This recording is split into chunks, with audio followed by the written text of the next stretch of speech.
All right, so immediately I think I have to apologize. So I've been traveling for the last few weeks, and the computers come with me, and it's been a lot of visiting friends and family, and I decided to do a live stream for New Year's. Unfortunately, I did not check the time zone difference between my Google account and the actual time on my watch. So I think I told everyone that this would start at 9 p.m., by which I meant 9 p.m., the time zone I'm in, which is now Pacific time, not Eastern Standard Time. So I really apologize to everyone here. Yeah, this was not exactly how I hoped this would go. I don't know if even anyone's watching right now. Hopefully some people. I did want to do a live stream to bring in the new year, and I was hoping we could do sort of an Ask Me Anything type thing. Although I think they kind of relied on people actually showing up for the live stream, which might not actually be happening now that I've horribly misscheduled this thing. I don't know why YouTube doesn't actually change things so that it's always on the correct live stream. That seems kind of strange to me. Maybe I'll put this in the entropy. And maybe people will show up. Yeah, so it is not yet 2022 here on the Pacific coast, here on the Pacific time zone. But it is an Eastern time zone, which is where I usually broadcast from. So hopefully then, this is definitely not going to be one of my best live streams.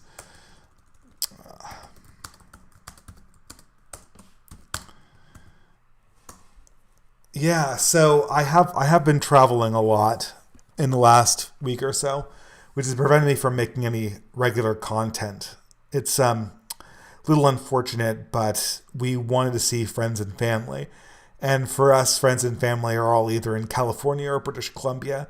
So I've been spending most of my time traveling somewhere, either in California or in Canada, and it's just a complete nightmare traveling these days. We've had no less than 2 flights cancel on us.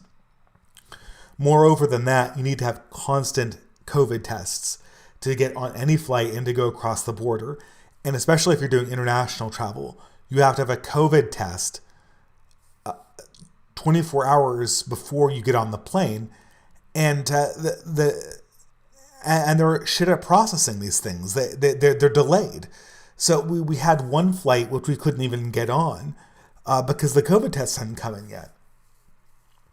So this is I don't know, and what's even worse than this, in Canada they charge you for it. I don't know how people do these things. I guess this is just, they just don't want you to actually meet friends and family long distance.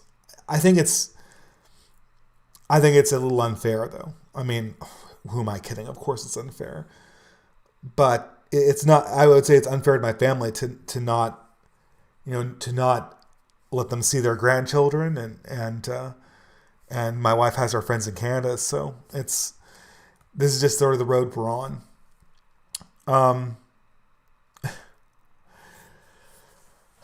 Now I'm doing a live stream and I have no real idea what I'm going to talk about. I think initially I was going to answer audience questions, but as that's probably not going to happen, I'll have to think of something on the fly.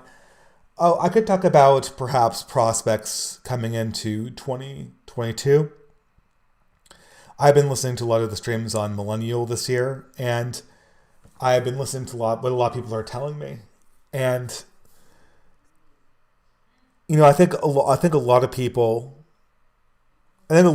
have kind of given up on hoping for things to get better.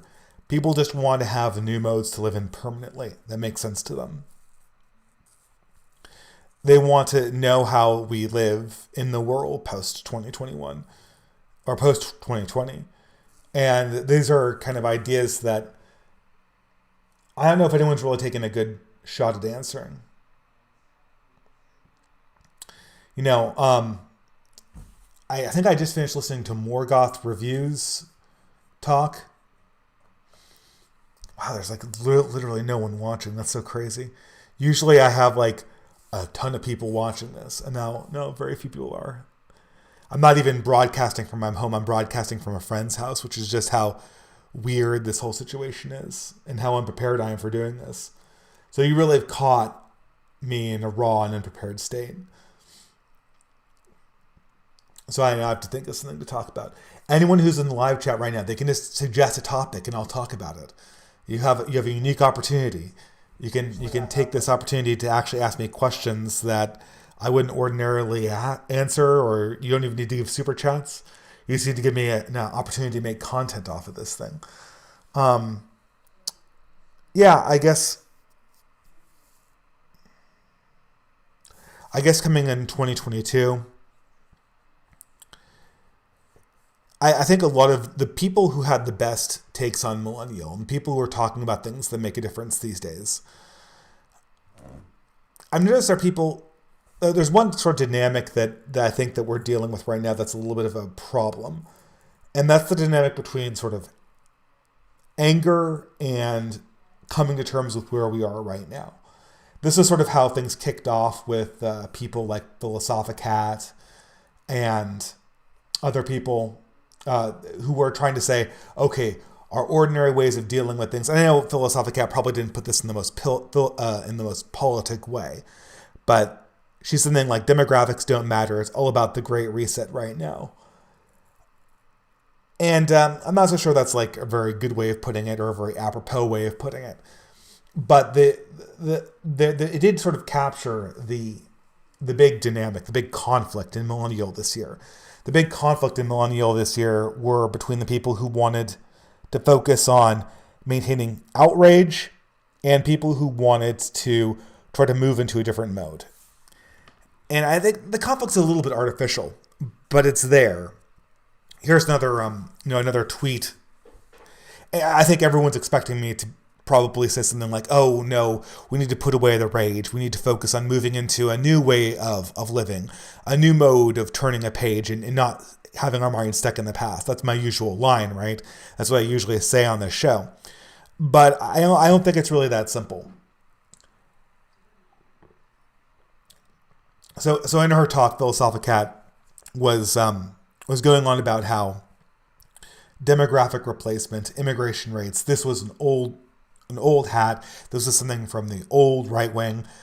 It's really irrelevant in a world where every element of our lives is basically being cracked down upon and manipulated. And there's no real way forward where we continuously complain about a battle that has more or less already been lost. And I think that was the most unpopular take in millennial. And the more popular one was Morgoth. And I think Daughter of Albion captured it perfectly when she said, what everyone really loves about Morgoth and what makes him such an effective speaker is that he can talk about an issue. He comes in last. He's the last person to talk about millennial. And of course, he's a particularly good and insightful thinker. But to be honest, he's not complaining about anything that we all haven't complained about for the majority of time, in December, starting in, was it December 15th? So it's been like 3 weeks of this. And everyone talks about the same issues. But the reason why everyone likes Morgoth is he can talk about an issue, an injustice that almost 100 people have talked about before him. And he can actually sound uniquely outraged about it, like he's unhappy about what's going on. Like it's a great injustice, and it is a great injustice. I mean, even the way I talked about sort of inhumane treatment I was experiencing trying to get across the border. It wasn't I couldn't sound outraged. I was sort of resigned when I was talking about that. By the way, people, if you are in the chat, could someone tell me if I'm having any audio problems or if someone can't hear what I'm saying or if I'm not sounding correct? Just please tell me. It's always an insecurity when I'm not talking to somebody that maybe there's some audio problems, especially now since I'm doing this on the Linux laptop and on this little pocket microphone. I don't have my usual setup, so I'm literally doing this inside someone else's house, which is really, really weird. But we'll do what we can. Morgoth can sound passionate about issues that every single other person has talked about him before, and they sound fresh, and they sound. He has this youthfulness of outrage and this righteousness in his discontent, and it's almost poetic, and it's invigorating, and it's life giving. And everyone else, we've been through 2020, we've been through 2021. This is all old hat. We can recite the reactionary mantras about how power works. We can recite the mantras about how enlightenment concepts aren't holding and stuff like that. But this is not, everyone's heard it. And moreover, we're starting to bore ourselves.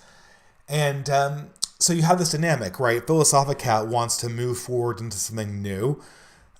But, then again, what does she actually want to move forward to? It seemed that she wanted to replace the complaints about immigration issues and demographic issues with complaints about Klaus Schwab and regulations over the COVID stuff and the curtailment of free speech, which I know it's certainly that certainly has been something that's been new in a way since 2020.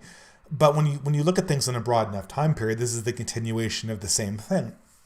So I think what we have on our hands, the main conflict, the millennial, about what directions we're going in next, it's sort of a conflict between the head and the heart. I think the heart is very much with Morgoth, where the thing that sort of animates us and the thing that seems the most relevant is the sort of newly discovered outrage about the current state of things, just the raw reality of the new world we're inhabiting and the way we're discovering different facets of its reality again and again and again. And this is the first time I've ever internationally traveled with a child across borders and had to deal with the COVID regime in that capacity. And it's absolutely outrageous. I mean, rediscovering that is a new thing. And then we have sort of the intellectual side of our journeys where we understand that our outrage isn't really worth anything. It's just another iteration of the same pattern that most dissidents have been on for the last 10 years. And if you're an old person in this mode of thinking, perhaps even for the last 20, 30, 40, 50 years. It's not a new mode. And it's not a new mode. And it's also not something that we really want to take forward. We don't want to be defined by anger. We don't want to be defined by bitterness of a world that's no longer in existence, then that can no longer really continue to be in existence. So what's the compromise?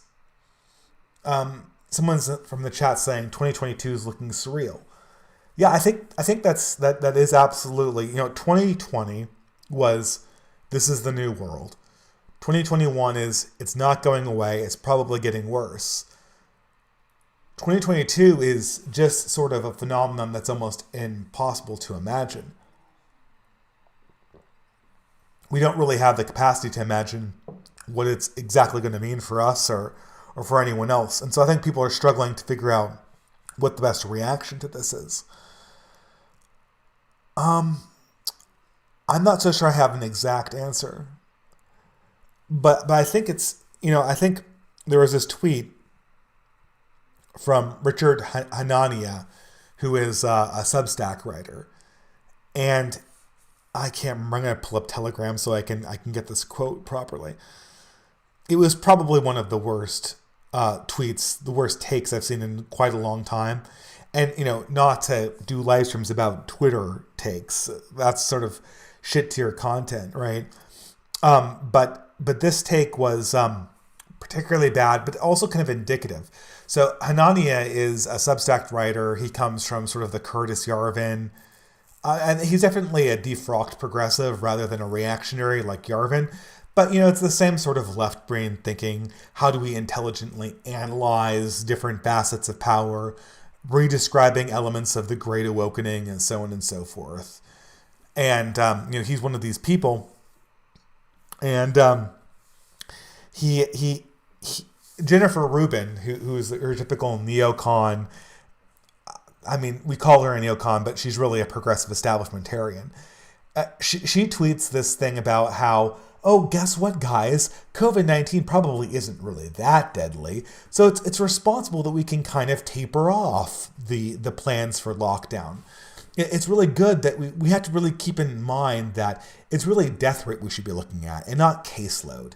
And hospitalization is really being overreported because anyone who dies with COVID is being reported as a COVID death. Oh my God, this is such a fresh take in 2022. And, anyone this is, and of course, this tweet's by Jennifer Rubin is rightfully pilloried because it's transparently a retcon. The establishment knows that its COVID reaction is getting old hat. It knows it's basically causing people to bail out of their narrative, and it might cause them electorally, even with electoral fortification. And so they need to find some way of walking this back, of trying to manage this narrative. And their narrative, at least if you look at this Jennifer Rubin tweet, it's basically to adopt the position of dissidents and conservatives from 2 years ago.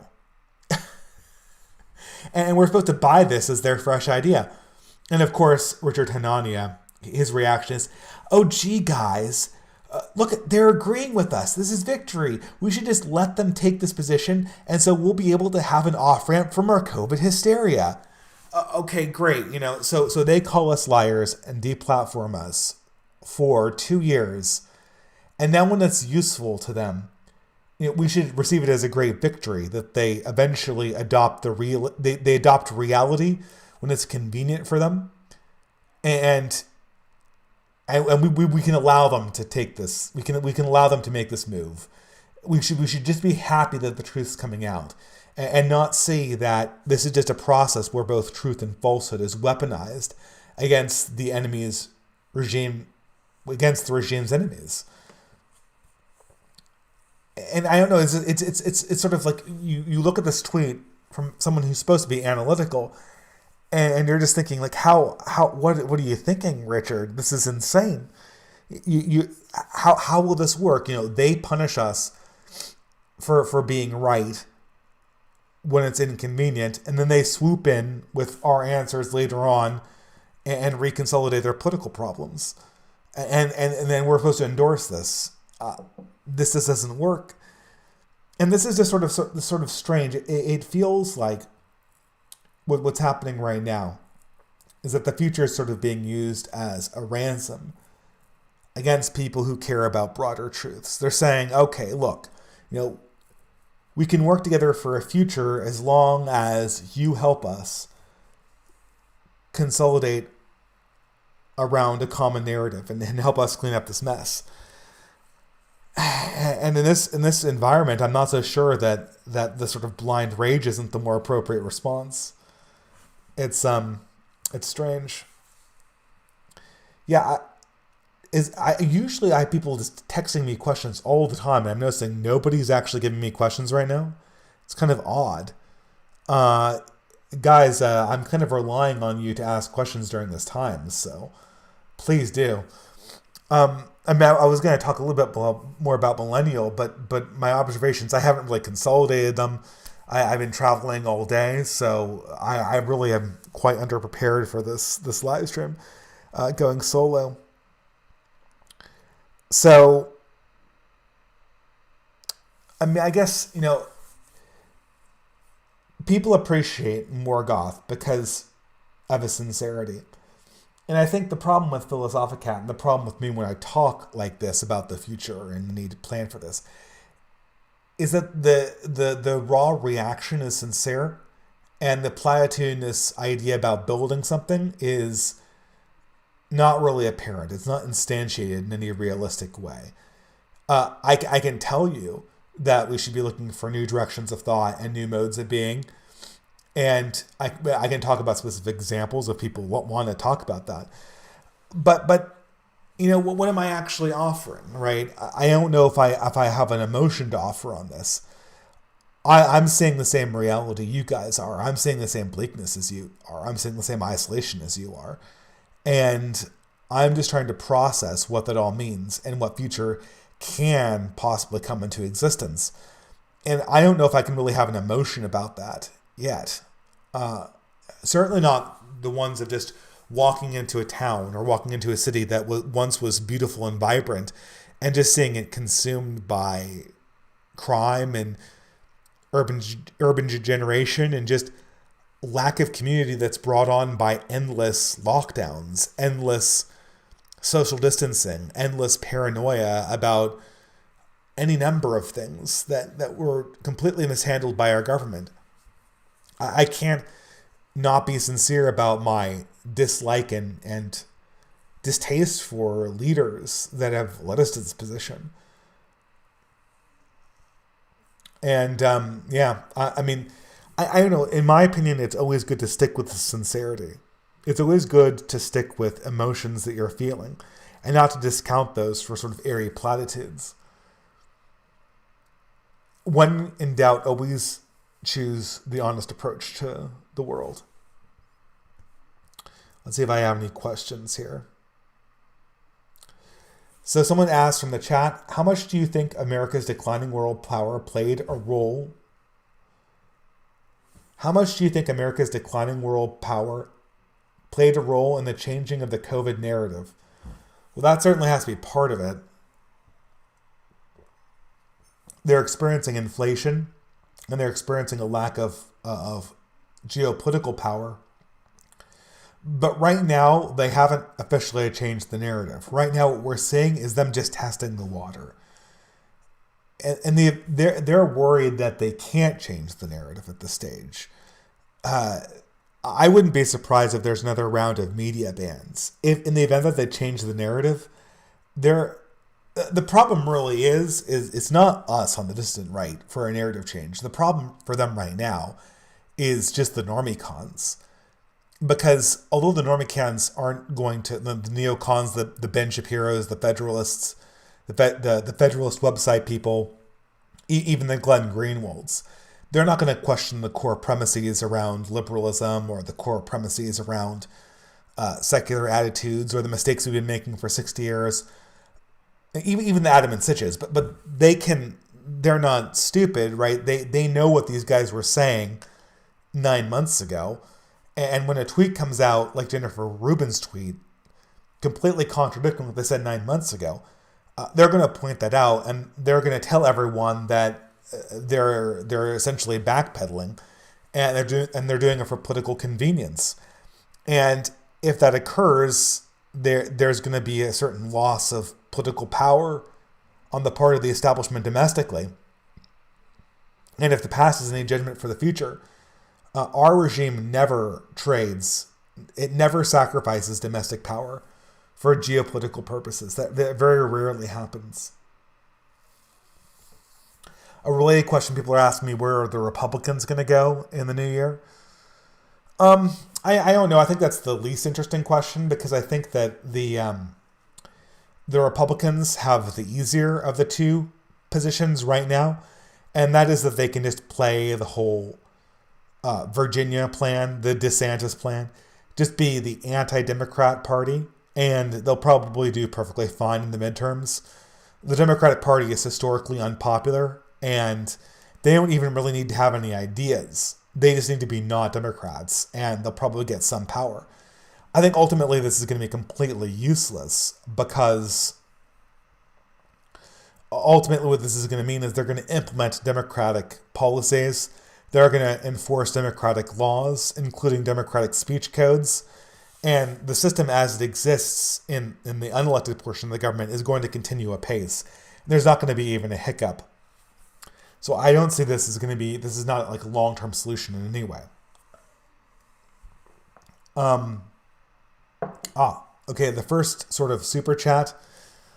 Pringle Dingle for 20 USD. I can accept most of the prescriptions and narrative of Christianity, but not the physical claims. I don't find it unbelievable that Christ rose from the dead, but I think that if I were to travel back in time to the scene, I would doubt that I'd see the resurrection. Is this autistic or a genuine reservation? I think that this is a genuine reservation. I don't think this is actually the big struggle. I think I always prefer honesty, right? You always prefer honesty to to platitudes. So I think you're harping on the great historical vulnerability of Christianity, which is that unlike other philosophies, it relies on a historical event being true, which is the resurrection of Jesus. And without that, nothing about the religion makes sense. How can I put this? I am not going to say, I would say that I would struggle with this to a certain degree as well. If you were to ask me, okay, do you believe in God? I can just answer definitively, yes, absolutely. Because based on my own intellectual journey, I have a difficult time imagining a universe without a God. And I have a hard time, although not an impossible time, imagining a universe without a personal God. And I have a hard time imagining a universe without a loving God and a just God. But then, then that's all fine, right? That gets you to some kind of deism, or maybe even to some kind of, pre-revelation Judaism, or Judaism is the wrong word, but some pre-revelation monotheistic religion like Zoroastrianism. But it doesn't get you to any kind of substantive version of Christianity, because that relies on actual revelation. And when you try to enter into the religion proper, you're immediately confronted not by some kind of epistemological or moral question or some kind of logical question, but by a historical one. And as a modern person, I've been trained to treat all claims of historical supernaturalism with extreme skepticism. Now, there's a lot of reason to doubt this kind of skepticism of supernatural events. I'm not so sure I'm the person to argue this, but it's a genuine hurdle. I'm not going to say that I absolutely, when I doubt my faith, this is the part that I doubt. It's the historical question of Jesus' identity and his resurrection, because that's obviously the one that is the least certain in anyone's mind, right? Because it is a question that can be falsified by history. It is a question that can be falsified by events. And in times of uncertainty, we all start to question that. If I were in your shoes, Pringle, I've come to the conclusion that Jesus was who he said he was, and that the resurrection did occur. But if you have reservations about those claims, and they're genuine, I would actually hold that as a reservation and just try to explore it. I don't think you should profess anything you don't believe. But, I had a friend who me just an hour ago tell me that he's sort of done with apologetics. I think this is, if you're trying to investigate the truth of claims of Christ's resurrection, and you're looking for the positive case and not just the vague skepticism we have about all things that happened 2,000 years ago without YouTube there to videotape them actually happening, I think apologetics can help overcome some doubt. The apologetics is what helped me overcome that doubt. I mean, I not completely overcome it, obviously, because how can you completely overcome doubt in something that by its very nature is contingent? But led me to the position where I felt confident enough that I could commit to this reality as a truth and not simply as some kind of noble lie. Apologetics was what got me there, and for that reason, it's absolutely true. I think I don't really talk about this very much because for the longest time, this was sort of the new atheists' trick. Is they would come into the room and they would say "Oh man, I just don't believe in the resurrection," and that was sort of bullshit. I mean, I'm sure they didn't believe in the resurrection. That's not the bullshit portion of that statement. But what was really at issue is they didn't believe in a God. They didn't believe in a personal God. They didn't believe in a moral God, and they didn't believe in any kind of divine constraints. And they thought that physical laws were rock solid and they couldn't be bent, and they were actually some kind of imposition on the universe rather than just sort of a statistical understanding of how the universe works in ordinary operation. So they had all these premises that, by their very nature, created broader philosophical problems, and they didn't want to argue those philosophical points, because if they argued those philosophical points, as they actually existed, e.g. the hard rejection of God, qua God in the Aristotelian sense, or the prohibition of miracles in the hard Humean sense, or hard scientific materialism. If they debated any one of those with a reasonably competent philosopher, they would have immediately lost. So what they did is they sort of faked it, and they came to Christian apologists, and they asked them to argue sort of the historical propositions for a miraculous claim, knowing full well that they rejected the premises that the apologetics was based on.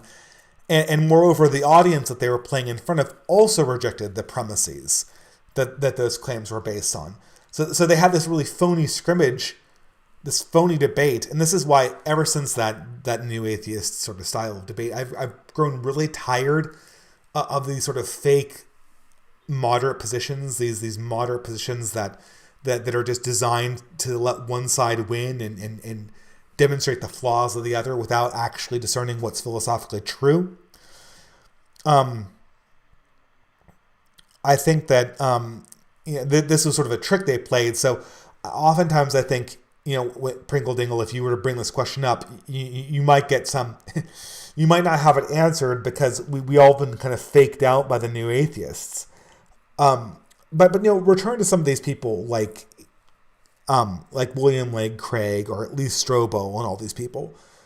Some of them are a little bit cringe, but their analysis of history, from what I remember, it is more or less accurate. And it's certainly better than something you'll find by some midwit like Richard Carrier. Yeah, absolutely. I look into that. But I even if you read these people, even if you read these apologists or these historians, and it's not going to get you to some kind of conviction that this is true. In the same way that I'm convinced God exists, in the sense that I can't imagine a universe without that being true. Something happening in history is always going to be uncertain. And so this is just going to have to be a core insecurity that all Christians will always have to live with. It will always be sort of an act of dedication. I hesitate to say faith. Yeah, but dedication and faith are more or less the same thing. It's an act of dedication or faith to say, I've come this far. I'm reasonably sure that this is the case. It's time to make a dedication of myself to this cause, and I will have to accept the consequences of possibly being wrong, and putting my faith in this fact that this is actually true, because it reflects the truest understanding of the universe that I can reasonably make as a limited human being. I might need to get an additional glass of water here because my voice is really drying up here. Something about rooms that are being artificially heated is that it always makes everything really, really dry. And man, this has been one hell of a winter for the Pacific Northwest. Don't worry about it for $3 USA. Question. I find the ITL. I have no idea what that means. Okay, I'm going to move on. Thank you very much for the donation. But, yeah, I can't really parse that sentence. So, thank you. Nerve AMV Maker for USA $20. He asks, do you find it disturbing how a religion as dedicated to self-control and purity as Puritanism degenerated into such uncontrolled hedonism? It slowly called everything it thought was evil good, and what it thought was good evil. I'm often disturbed by this fact when thinking of building new institutions and movements. Well, this is sort of like Conquest's third law in action, so to speak, is that without sort of divine preservation or failing that, the preservation of strong and dedicated men, all institutions drift in a direction that will eventually subvert and contradict the core reason for their existence. So, eventually, because Puritanism is unstable in its origin, the net result of having a religion focused purely on human virtue is a religion that, in its practical consequence, destroys all human virtue and leads to all sorts of debauchery. I mean, we're seeing the triumph of progressivism. Its core values are supposed to be equality, liberty, and fraternity. What may I ask? I mean, let's look at the world we live in right now. Look at the world dominated by progressivism. Where is the equality? We're more unequal than we've ever been. Not simply in dollar amount, not just in Gini coefficient. I mean, of course, the Gini coefficient's been going up and up and up and up and up. It's a Gini coefficient, by the way, is a statistical measurement where you measure the outliers in the population versus the mean. And it's a broad measurement of the inequality in the system across its aggregate effect. But, the Gini coefficient on incomes has been going nuts since the 70s, and it's been going up even further during COVID. But even without that, just the social inequality that was promised by the 60s themselves, the idea that we would all kind of be fellow citizens, even that's gone right out the window, because now we have a social life that fellow citizens can't even readily participate in to the extent that their parents did. We have a social life that is completely cut off to most people, and increasingly a labor market that's cut off to most people. And that's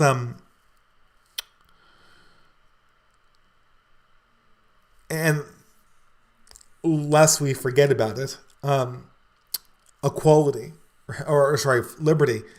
No one is saying land of the free anymore. No one is saying. This is something you've seen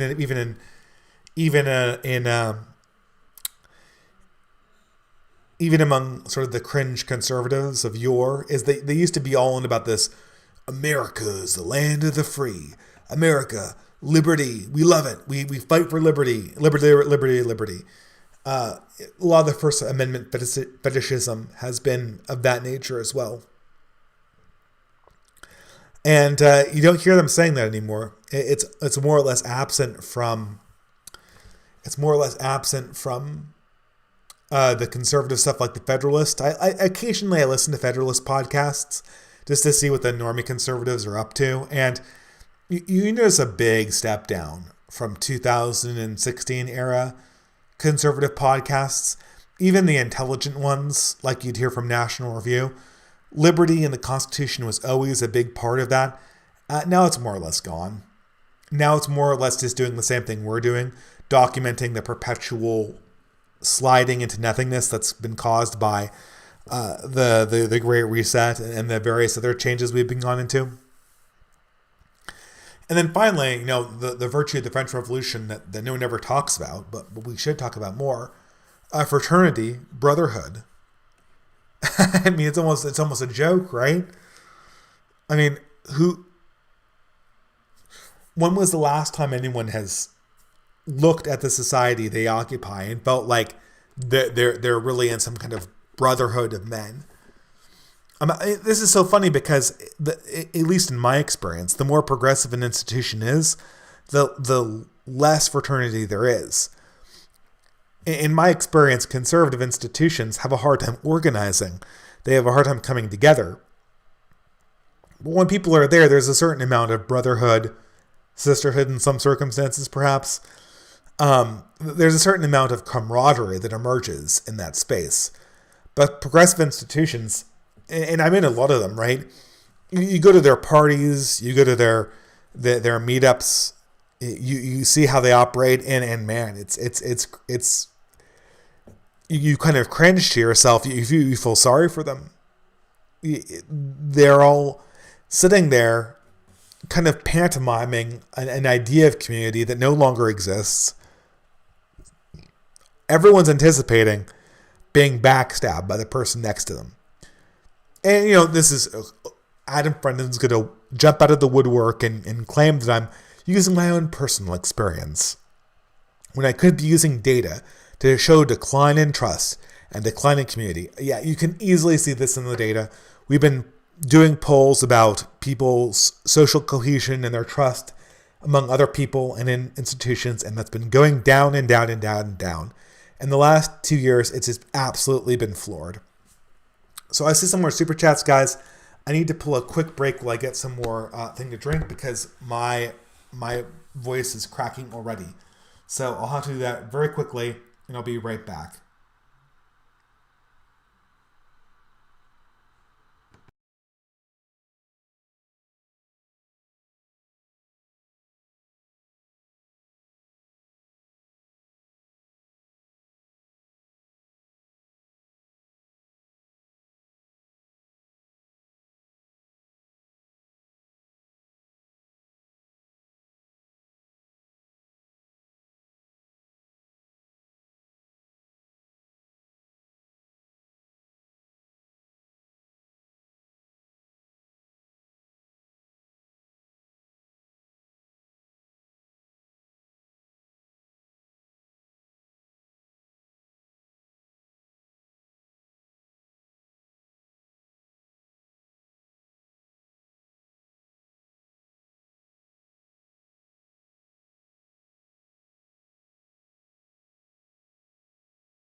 All right, it's New Year's, so I'm getting a beverage. I have a beer here, a Pilsner, I guess.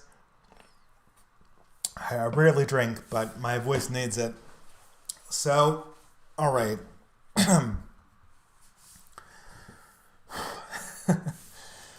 This is like the weirdest stream I've ever done. Yeah, I'm definitely gonna think twice when I decide that I need to do a stream while vacationing, especially late. I mean, it's what is it? I mean, I say that I made a mistake on the time zone, but my body is still on the East Coast, right? I mean, as far as I'm concerned, it's literally 1 o'clock at night, right? So no wonder I'm feeling so tired. I mean, I still haven't celebrated New Year's here. But I will answer questions for as long as we go on. Okay. Oh yeah, of course. I mean, progressivism is essentially dying. And the contest of our age, I think what we'll see over... I made this prediction last year, and to a certain degree it came true. But I think it's just going to be a slow process.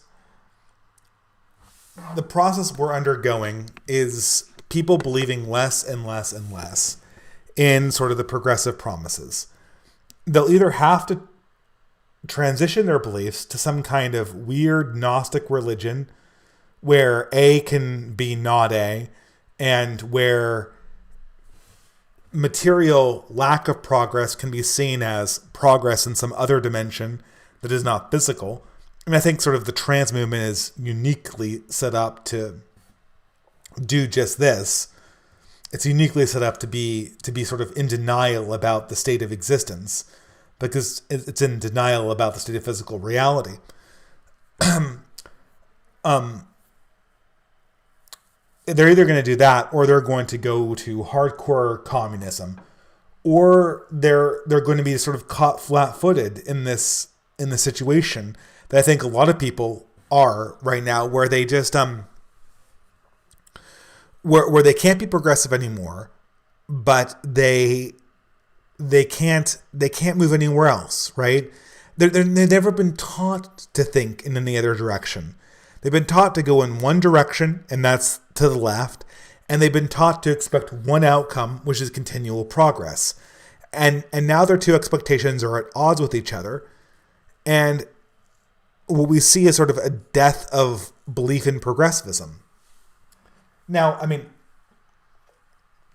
let's take a look at two good examples. So, obviously, the one that comes to mind most recently, J.K. Rowling.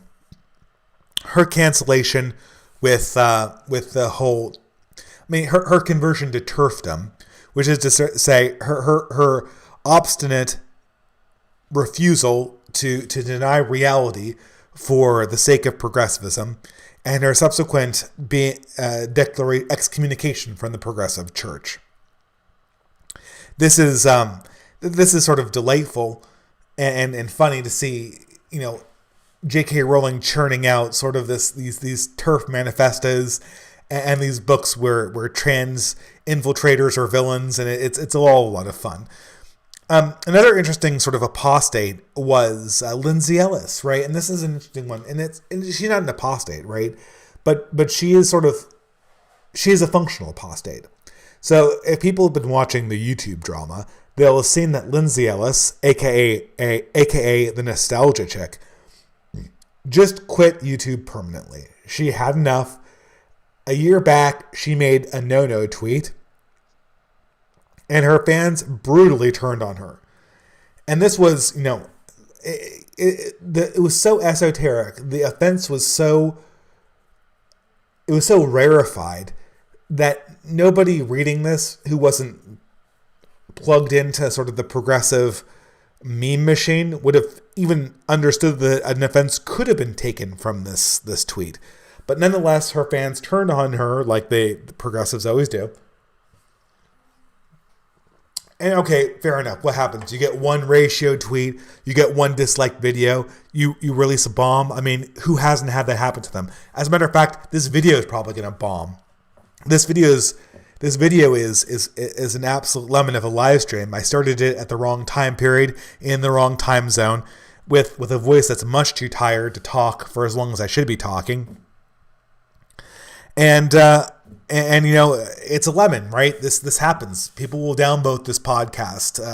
People don't like what you have to say. You get a lot of replies back. Man, that happened to me every other week in 2018. That happened to me. And Lindsay Ellis is pulling in like $1 million or so a year for doing a podcast. And then that's after she pays off her large staff who edits her own videos. This is, how can she be, how can just a bad tweet, how can response to a bad tweet just knock her off the turnip cart like this? Does that even make any sense? And of course, the Sargon and crowd and a lot of the other radical centrists like Adam and Sitch, they see this and they're like, oh, their minds are in 2016. They're like, oh, it's the snowflake guys. They're just so psychologically vulnerable. They're so depressed. They're so ready to crumble because they're just not strong people. They're just weak people. They're just not intellectually rigorous people. Not really, actually, Sargon. I mean, a little bit of truth there, right? A lot of people on the left aren't the strongest people. A lot of them aren't, with it. They're not able to take hits. They're not able to roll with the punches. I don't think Lindsay Ellis is one of those people. Lindsay Ellis is a smart person. She was one of the pioneers of YouTube. Do you remember what it was even before YouTube? It was Channel Awesome, right? Do people even remember what it was like to be an internet figure in 2007 who put their video on the internet in 2007? This was not a career path. This was not something that you could do, that people these days start a YouTube channel. It takes off. You're made for life. You're good. You're a celebrity. Your parents understand that. No, you don't need to explain to people at parties that you make stupid videos online. Everyone knows that's a career these days. In 2007, that was a weird hobby. And to just jump into that, being the same, I think she's the same age as me, just to jump into that and go like, screw it. I'm not going to go for a career. I'm not going to apply for a gig, apply for small part-time jobs. I'm just going to make stupid YouTube videos and fate be there for me. I don't care. This is just what I'm doing now. To be part of that initial seed population takes an enormous amount of willpower and dedication and intelligence. And I'm sure she has that. Okay, so how do you square this? How does the woman who pioneered this particular kind of internet content in one period of her life. She's bucking all the trends of her generation and all previous wisdom to make this thing and to spearhead it. 10 years later, she curls up in a ball because an esoteric tweet that most of us couldn't even decipher is decidedly problematic by a bunch of anonymous progressives on Twitter. How do you reconcile this? Well, it's obvious. Lindsay Ellis is not quitting because she got a bad response. Lindsay Ellis is quitting because she's lost her religion. She's having a religious crisis. That's why she's quitting. Religious crises for people like myself or for people who come from religions that have kind of been on the decline, like my own, for the last 20 or 30 years, if not longer than that. We're kind of used to taking hits to our religious faith that are quite significant. We're kind of used to having big setbacks. For Catholics, it's almost a daily occurrence. You can't turn on any form of Catholic media without seeing another scandal erupt. And you have to build up this internal resistance to this. But that's not the state of play that is in the progressive religion, that's in the successor ideology. For them, their entire lives have been this Hebraic age of wonder, where prophecy after prophecy just becomes fulfilled before their very eyes.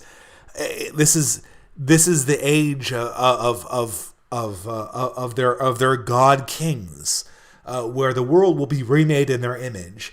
Nothing could deviate from the narrative because the narrative is pure truth. And now suddenly they're villains in that narrative. Suddenly things aren't going to plan. It's a complete inversion of what they were expecting. And they can't take it. It's just a crack, right? But they've never had to deal with cracks in their worldview because everything up until this point has fit perfectly into their religious worldview. And because of that, their religions become brittle. And the second it's challenged, it just kind of crumbles in on itself. And I think that's what really was saying. And I guess what's sort of odd with Ellis and with J.K. Rowling, these people, what happens to them? They get canceled. They obviously don't believe in progressivism again, but they can't believe in anything else. What else can they believe in? I mean, this is a good question, right? I mean, with J.K. Rowling, it's fairly obvious what's going to happen is she's going to become a conservative. She's going to complain about the good old days when progressivism hadn't gone crazy, when women were women and men were men, blah, blah, blah, blah, blah, blah, right? The ideology was still intact. And then she'll probably comfortably live out the rest of her years like that because she's in her 60s. But Ellis is in her 30s. I don't think people can go from their 30s to their grave without having something to believe in. And if you can't believe in progressivism, you've got to find something else. There's got to be something else there for you. And I wonder if there's not a lot more progressives in the situation where they just don't believe in it anymore. But they just don't know what else to turn to. I say this, and I'm not even so sure what it would ultimately mean, like for us, for distance.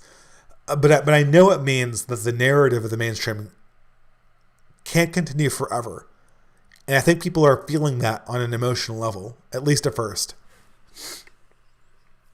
Excuse me. Okay, so another super chat. Pardon me. My voice is kind of failing a little bit. I hope I can continue this as long as I wanted to.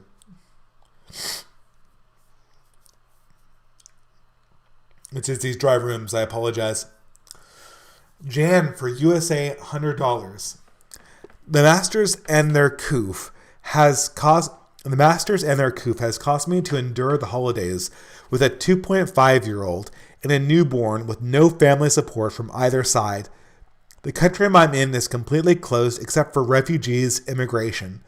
These are testing times. Well, I have to sympathize with you. I mean, well, I had it a little bit better. I only have a 2-year-old.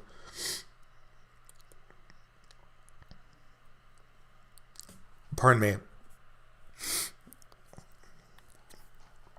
I only have a 2-year-old here, but I know the emotion you're experiencing. What we're experiencing right now is this total isolation. I think that this has to be the main target for people in 2022, is to try to de-isolate themselves in some way. In a lot of ways, if you're a new parent with a newborn, that's a naturally isolating experience just by itself. I remember the first 6 months that I had a newborn. It was very difficult to do anything that wasn't just focused around the baby. And, yeah, hold on a second, guys.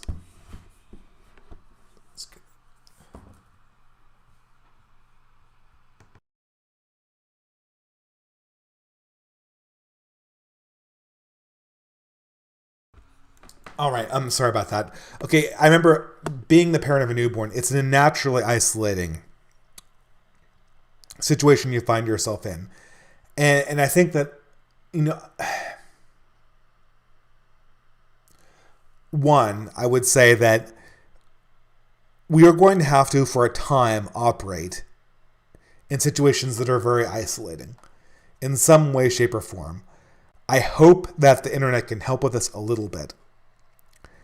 2, we're going to have to make a primary point of our political existences and of our personal existences and of our religious existences to be to directly fight isolation where we can. If you're a parent, that's a very hard thing to do because you're constrained.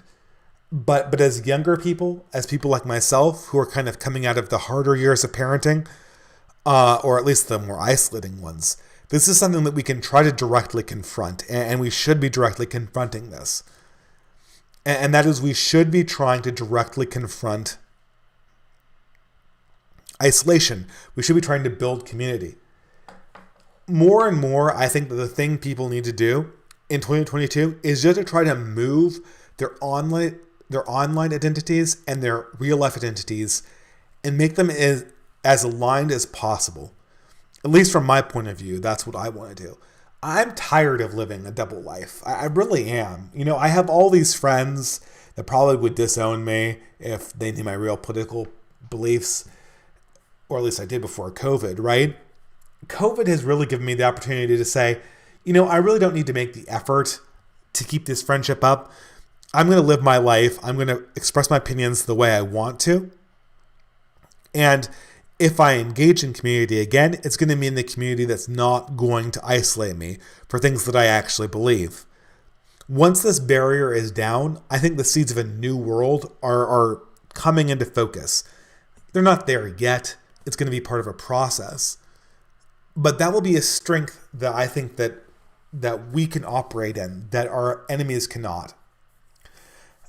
Dissidents are able, or they will be able, to form communities that are healthy in a way that progressives cannot. Progressives can have all of their views out in the open. They're never going to get punished for them. Yet somehow they're incapable of making communities because their views have become too brittle and because they don't actually believe them.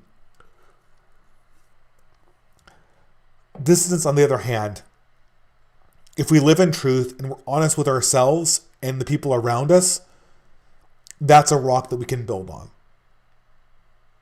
I think that very little has been built on it because of the circumstances where we're basically on the wrong side of power. But I think I see it as fertile ground.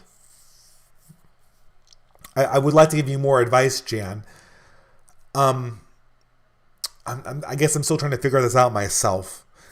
I think the most heartening thing that I saw this year on the online side was academic agents, Carlisle Day and Evola Day, Julius Evola is a figure that I don't really like very much. Carlyle is a figure that I deeply admire, but whose language always is sort of a stylistic barrier for me. I don't find reading him very pleasant. I think he's a little bit of a slog. He's very Victorian. And so I feel there's sort of even though it's not translation, it's a little bit of a translation error. But these sort of bonanzas of content where a bunch of creators come together and participate in something all on the same day, that is a great sign of how we should be operating. That is a great way that we can operate to create a portal between community and content creation online. That's an incredibly encouraging phenomenon. More to the point, and as I've already mentioned, Millennial this year. Now, Millennial Woes is a divisive figure for many because, as everyone knows, there's the division between people who focused on race and people who focused on religion. I was very much a part of one of this side of the conflict back in 2016. But really, that's all become, I think, more or less irrelevant. And what you have in Millennial 2021, it's a very unique phenomenon because in 2021, Millennial Woes was banned from YouTube. So Millennial 2020 was on YouTube, and now none of it's on YouTube. It's all on Odyssey. And yet the event was a complete success. It was a better event. It was a better managed event. It was more fun. It was more fulfilling. I felt it was more life-giving. And it was more interesting than the previous year's Millennial, even though the social media platform in question, the primary one that drove it in the past, has completely banned it off its platform. And so for me, it was this large beacon of hope. I think moving to this events model is going to be a huge piece of the puzzle. And what I want to try to do, what I'm hoping to do currently, is to see if I can't organize some of these events myself. We'll see. I'll sort of do a dry run test of this, I think, at the end of this month. We're sort of big Scottish nerds in this household. I say this household like I'm literally in my house, which I'm not. But doing a Burns dinner would be an example. I mean, having an online celebration, I can manage that, right? Usually it's something that's celebrated with friends on location. But continuing Academic Agents tradition, potentially following up Evola Day and Carlisle Day with Demeester Day on April 1st or 2nd, the weekend of, right? This and having a real life event. This would be great fun. I think it would encourage a lot of content creators to come out and make videos. And it would encourage a lot of people who like these videos to meet up and host their own celebrations. It would be even more powerful if we can combine this with some pre-existing holiday. Hopefully not April Fool's Day, although that also occurs on April 1st. If we could sort of celebrate common events together, that would be a major force of breaking through this feeling of isolation. I mean, to me, this gets me really excited. And that's always something that you should gravitate towards. Good propositions should get you kind of excited about them. But Jan, this is a very generous super chat, so I'm taking a little bit longer to answer it. We also have to be calm enough to sort of embrace our own isolation, at least for the short term. And I guess I'm learning more and more about this. I'm not a person that likes isolation very much. I like to talk to people. I like to visit with people. And, these last 2 years have been very trying. And I can only imagine it's much more trying if you have small children. Okay, so don't worry about it for $15 USA. So this is the previous question. I'm sorry you had to do two super chats. Question. I find the Italian elite theorists only semi-useful and prone to conspiratorial wank. Aside from Metternich himself, is there a different branch of reactionary literature that you can recommend I explore? preferably pre-Enlightenment, but I ain't fancy or nothing. Well, I mean, pre-Enlightenment's pretty slim pickings, right? I mean, you can't be a pre-Enlightenment reactionary because the word reactionary basically refers to somebody who rejects the Enlightenment. It's like saying you're a pre-Catholic Protestant or something like that. It doesn't make any sense. Certainly the political thinkers that reactionaries draw on the most are Aristotle and Machiavelli. And, obviously I've talked a lot about Machiavelli on this channel. And, even you can go to pre-political thinkers. I mean, they all kind of have very similar points of view. Someone mentioned Sir Thomas More, Utopia. I find that book to be like indiscernible. And someone needs to explain that book to me and not the other way around. Yeah, but pre-Enlightenment is tough. I don't know. I mean, this is what's so funny is that usually Italian elite school people, like de Juvenal, or even for the plebes like myself, Yarvin, these people are oftentimes accused of being not conspiratorial enough. When you read de Juvenal or you read, any of these people, I guess C.A. Bond is one of his contemporary critics. You read an account of how power operates that does not rely on conspiracies, but describes how corruption emerges organically out of systems themselves. They describe this process as an evolutionary process, and not as a process of a particular elite. And as a matter of fact, most of the people this year on Millennial who are criticizing NRX criticize it for just this reason. They criticize it for not describing the central organizing figures as prominent enough. So I don't know. That's a weird request, but I hopefully answered it a little bit. Okay, so now a lot of super chats. Takar for USA $5. Do you agree that reactionaries are mostly men?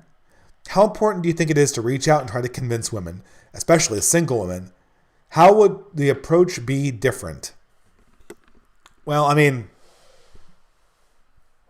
not to be sexist, but I mean, how many women are really into political realism?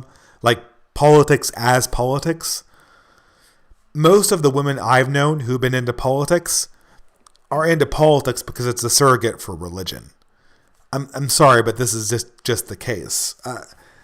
There are some exceptions. Aidan Paladin, genuinely interested in politics, no doubt about that. But most women I've known really like approaching these questions in a religious mode, meaning that they don't want to analyze power relations. They don't want to analyze how humans anthropologically contest or fight wars with each other, or how one side displaces and punishes a different one, or how societies are actually manipulated by ideas. Most women want to have a story or a narrative about who the people are, who we are as a people, and what the good things are we can do, and how we're going to make the world a better place. The first set of questions are actual politics. The second set of questions are religious propositions. Do you remember what President Obama, he seemed to be sort of absolutely geared towards basically not depoliticizing politics, because he kept the politicized nature in place, but making politics as unreal as possible, and essentially smuggling in pseudo-religious concepts under the guise of being some kind of political organizing feature. So let's examine some Obama-isms. And of course, totally appeal to women, right? This is absolute crack for, I mean, this even appealed to some women who were ideologically opposed to him. It's just this way of speaking that's very, very appealing. So like, and a famous Obamaism is, that's not who we are. He used to say this a lot. Like, we shouldn't do that. That's not who we are. Right? With the implicit idea that we're a good people. What is, you shouldn't do that. That's not who we are. Is that a political statement? No, it's not. That's a religious statement. What Obama is saying when he says that's not who we are is, we are God's people. We are here to do God's mission. And when we do this, we are showing that we are not faithful to God's mission on earth. And therefore, we should not do this thing. I mean, if you were to say that explicitly, it would obviously be religious. But that's the only way that you could populate that statement and have it not be absolute soundbite gobbledygook. And there's sort of Obama-isms like this that sort of populate political thinking. Here's another progressive Obama-ism. We're going to make the world a better place. Emphasis on better. As if there's a party of making the world a worse place. As if there is one side thinks they're making the world a worse place, and the other side thinks that they should make the world a better place, and that's our political conflict. Not a conflict of values, not a conflict of fact, not a discussion over what's true, just asserting that we're here. It's not an actual political statement. It's a religious one. I don't think that politics as it's approached, or as it should be approached realistically. And although it's not a science, it should be approached methodologically in terms of just cold, hard facts, cold, hard reality. This is how the human animal contests for power. This is how power is maintained. And this is how good government is actually executed. If you discard that, you have corrupted your approach to politics. And corruption and corruption and disorder is never a good thing. And corrupting, I mean, again, this is sort of the fundamental thing. Corrupting an object to make it more appealing to people is the ultimate no-no when it comes to our school of thought, right? We understand this. I mean, if you want to corrupt ideas to make them more appealing, be a progressive, right? Because that's all they ever do, right? To the point where their ideas have no substance. If women want to talk about politics, let's talk politics. But what I'm telling you right now is I think that most women don't like realist politics because they don't want to do politics. They want to do religion. And I think what will happen is, I mean, the subtext of this question is, I want to attract women who have my political point of view. What you really want to do is to just find a way to present your own political beliefs in a way that's attractive to women, which means make them assertive and make them sincere. The other question is, how do we make it so that there's not some kind of immediate reaction against people who are distanced by women? And I think to a certain extent, this problem is going to take care of itself if the phenomenon I'm talking about comes to fruition, which is if indeed people are starting to slowly lose their faith in progressivism and are slowly beginning to question the narratives. Because that's the thing, right? Lindsay Ellis is no longer a believer. I can kind of tell. And she'll say things like in her very letter signing off, she attempts to blame straight white men for canceling her, even though it's obvious that straight white conservative men didn't cancel her, progressives did, and probably mainly progressive women. But she has to platitudinously repeat that line because it's part of the religion.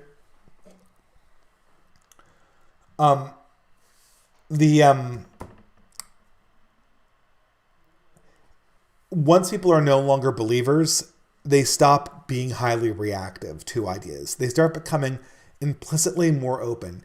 They may never convert to another religion. They may go through their lives as being seekers and as being cranky conservatives. that are hearkening back to a dead religion on a dead altar. But they'll never be Puritan fanatics again. And I think that we might burn out of the hard Puritan fanatics. I think those numbers might be lessened significantly. My voice is running out quickly. I might keep this up for another 20 minutes at most, but just because my voice is failing. I really apologize, guys. I really would have liked to stay up tonight, but it's just, man, this is not a good night for me. Takar. I mean, I think I said this on multiple live streams. I'm just going to revisit this one more time. What you are looking for in a woman is someone who's not politically opposed to you. You don't need her to embrace your specific views on religion. Like, for instance, okay, let's say that you're a physicist, right?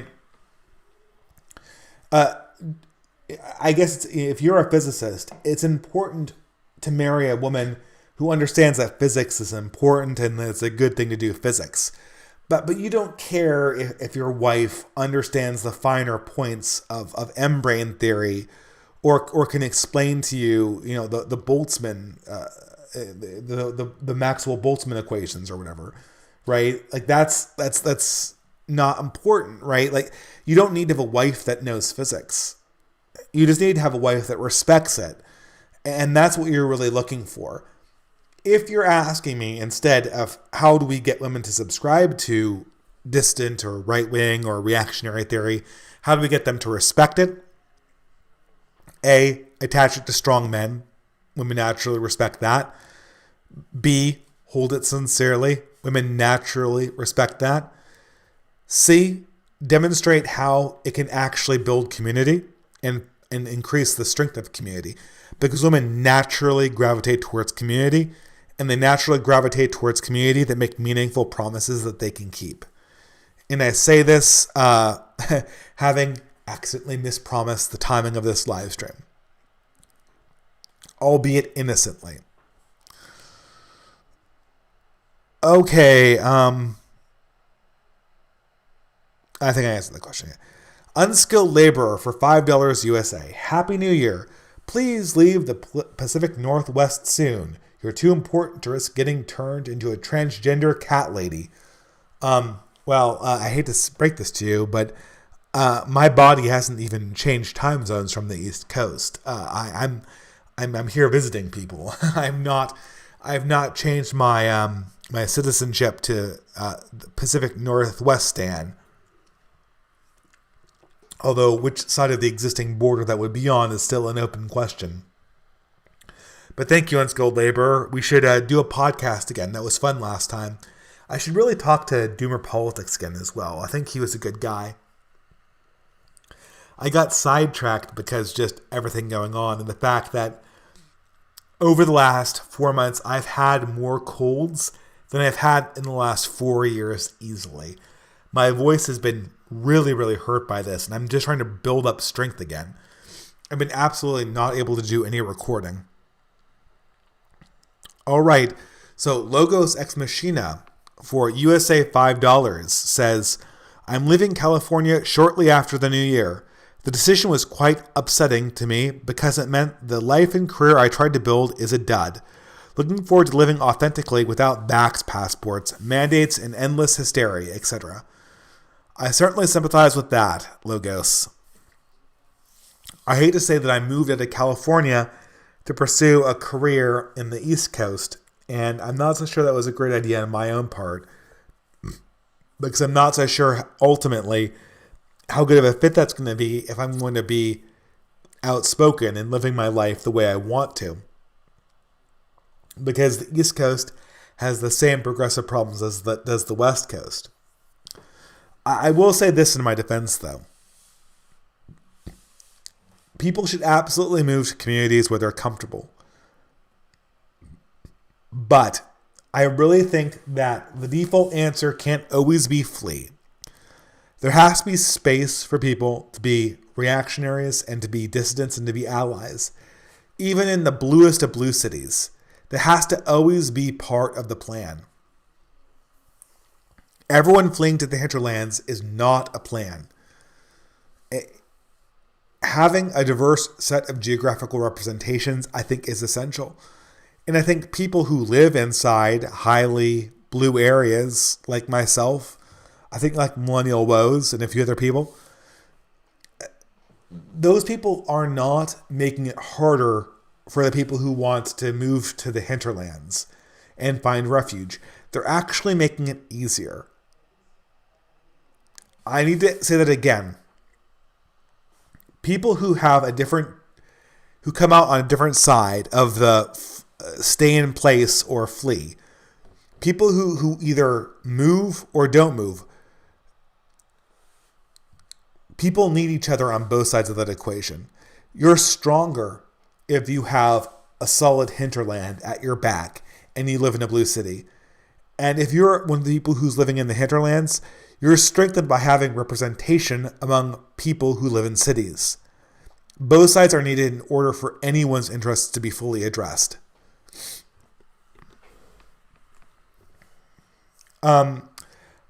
Belay Bradley for $20 US. You mentioned your career as an engineer, but you have a strong intellectual interest. Did you study liberal arts in university, or did you develop academic knowledge on the side? Excellent question. Hold on, I need to take another drink. 1 minute.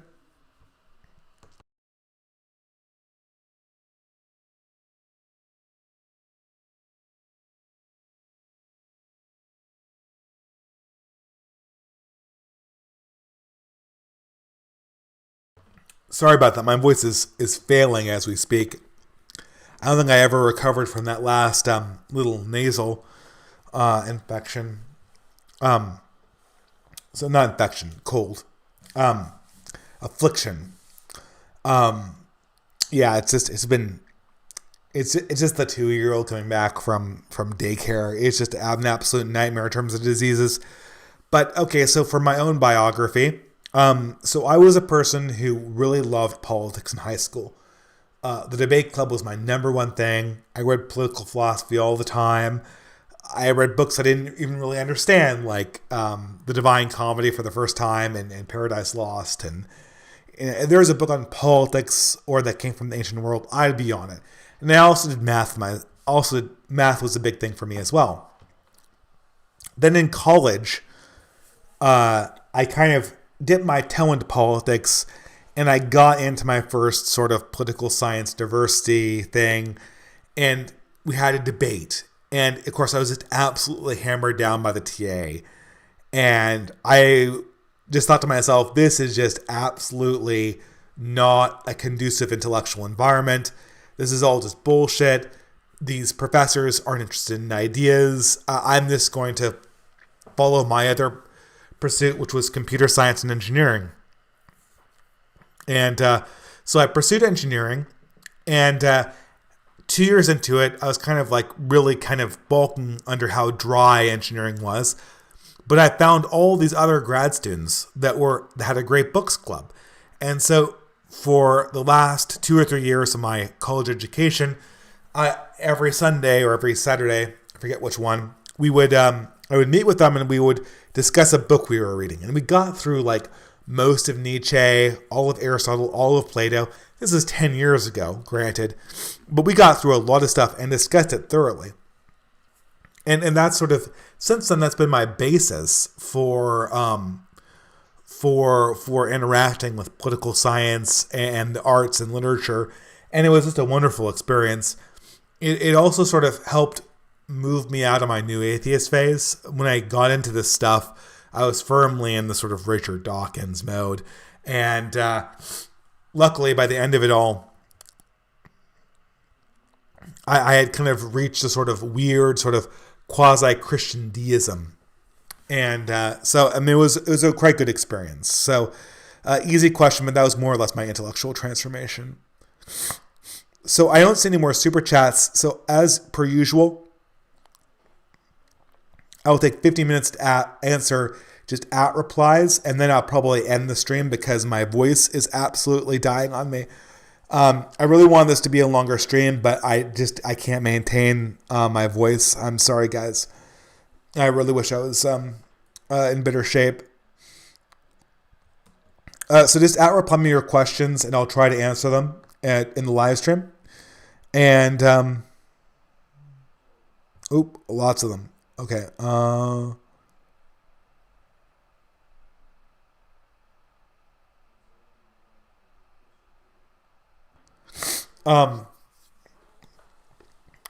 Someone asks, what's your take on academic agents' recent hypothesis that religion is entirely incidental to heroic will and not an inspiring force at all? I don't know what history books he's reading. I don't know. I probably missed his main tweet on this or his main Telegram post. But the last one of these Telegram posts I saw from an academic agent asserted that, weirdly enough, that Shakespeare was pagan. Because if you read Shakespeare's primary sources, his texts, he makes more allusions to pagan objects and pagan modes and communion with the earth and forest spirits than he does with Christ or salvation and all this other stuff. If this is paganism, what you see in something like Titus Andronicus or Midsummer's Night Dream, then I myself might be a pagan. And this is what makes me believe that this entire religious question, when approached from this angle, is completely ridiculous. 1 minute.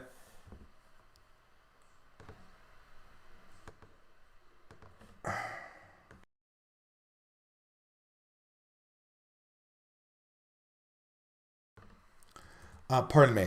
Yeah, so I don't know. I think that academic agent is trying to process this question, but he's approaching it from the entirely wrong angle.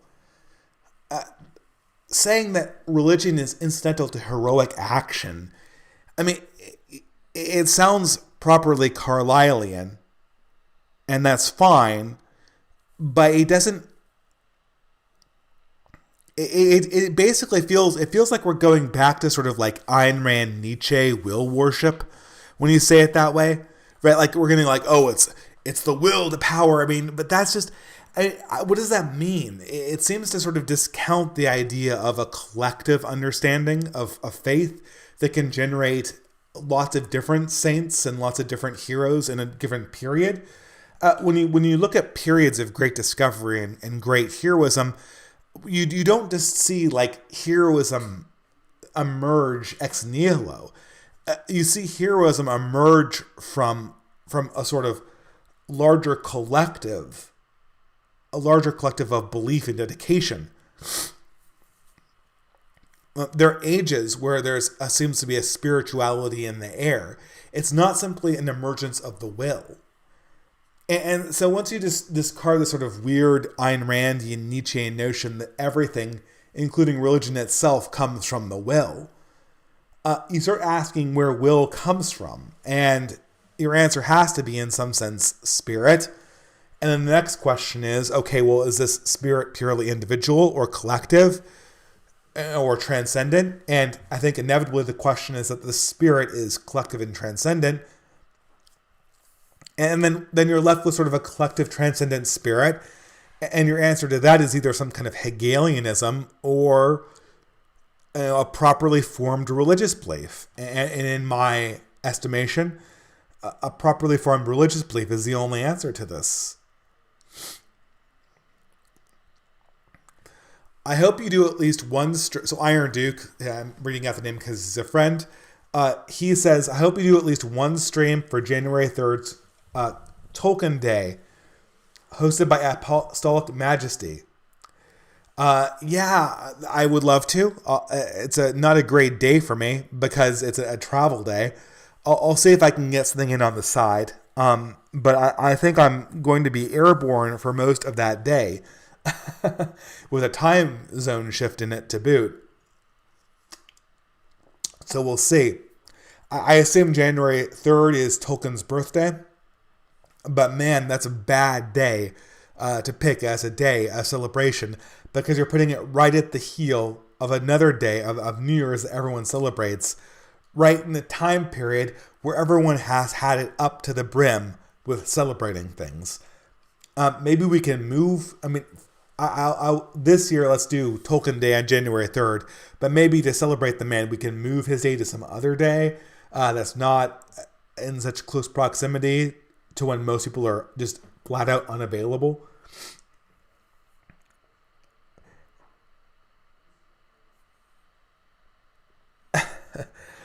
Someone says that they were reported to a violence and radicalization center. Wow. I wonder what the context is. One context is that you did something that was suspicious, in which case you should try to avoid doing that. Another possibility is that they're just reporting everyone to radicalization centers these days, which I wouldn't have a hard time believing either for doing completely innocuous things. In which case, I guess I'll be joining you soon, because I'm certainly radicalizing people, no doubt about that. Hopefully radicalizing them in a good, dare I say, holy direction. But I don't know, in a world of such stifling mundanity and midwittery, being radical is not the worst thing you could be. I think radicalism is the only appropriate and sane reaction to this world. We're not living in a moderate world. Why should our reaction to this world be not radical?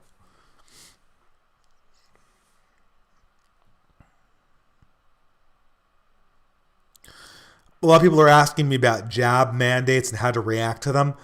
I don't know if I can answer that at this stage. I would just say, come up with a bright line for yourself that you do not want to cross. I've come up with one for myself that I won't cross. And then just stick to that. Stick to your conscience. It seems like we might be coming to the end of this a little bit. Maybe. I don't want to say that too loudly because it's just speculation. But just stick to your guns as much as possible. But I also believe that there's no single right answer to this thing.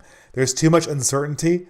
And the last thing I want to do is to go into some kind of recriminations about how people should have done this or not done this or, whatever. We have to come to peace with this. And there'll be a lot of different ways that you can react to this. A lot of different correct ways. And I think that anyone who judges another person for making a hard call on one side or the other is really inviting the judgment of history.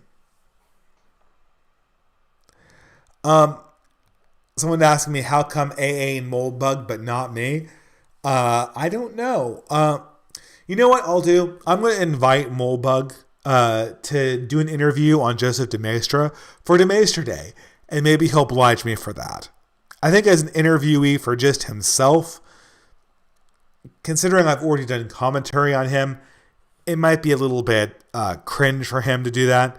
But we'll see. Maybe he'll bite if we're talking about Joseph de Maistre. I would be honored to host him. But given that we're I'm going to see if I answer a few more questions. Someone's saying Lovecraft Day would be awesome. The thing about Lovecraft is he's already so celebrated in board gaming and fantasy novels. But maybe that's a good thing. Maybe we're going too hard on these stodgy authors. I think Fritz Imperial had this great idea, and I wish he pursued this a little bit more on his channel, of dedicating his channel to sort of like old school fiction from sort of the early 20th century pulp tradition, Lovecraft being among them. There's all of this reactionary literature that comes from the early 20th century that, if it was taken seriously, would be very difficult for our opponents to touch and very easy for us to draw strength from. And it's just this thing that's available to any of us. There's this funny thing. I think I mentioned this on Millennial, but I'll say this again. There's this blogger called Antidem that was on Millennial Woj's stream, and he was like, you don't need Netflix, guys. You just have a terabyte drive of old movies, and you just watch them yourself as opposed to watching Netflix. Okay, fine. I'm all for not giving money to Netflix based, all that stuff.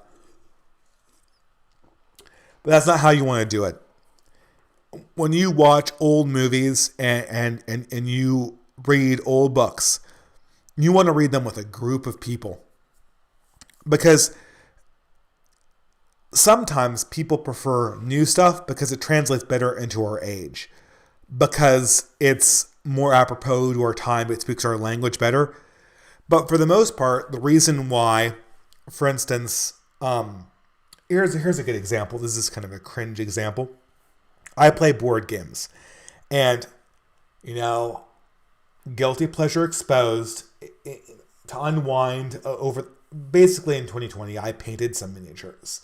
Right now, I painted Games Workshop miniatures because I like playing board games, and I wanted to paint something that I could play a board game with, right? And why did I paint Games Workshop miniatures? Because every single person plays their games. If you want to play a game, you have to play those games, right? Because the community is there. And the problem is, my favorite game of all time is Netrunner, and nobody plays that game. So I have to play the games that people play. And so even though I would much rather paint models of the 30 Years' War, and and make an army of an imperial German army with Wallenstein and Tilly at the head, that's not really an option if you want to participate in this community. And so you're forced to pick the mean if you want to have community. And the same thing is true for cultural works. If you watch a movie like Bringing Up Baby, or Philadelphia Story, or Passion of Joan of Arc, or any of these classic movies from back in the day, they're good and you'll enjoy them. But the problem is you watch this movie, you're not going to be able to go into a party or talk to other young people about this movie. Get your terabyte drive of old movies, for sure. But the best thing you can do is try to have a club that watches old movies together, so that you all have this experience in the collective. That will make your appreciation of the movie so much more relevant for yourselves, and it will also help fasten it to your own personality, and it will help you get more out of it spiritually as well. So much of our mistakes in the modern world come from understanding the human as an individual and not as part of a collective. And so that is really where I would try to hit, with endeavors like this. One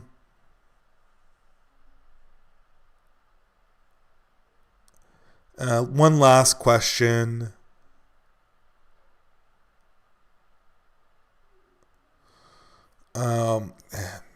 Just as I'm looking for the last question, they evaporate.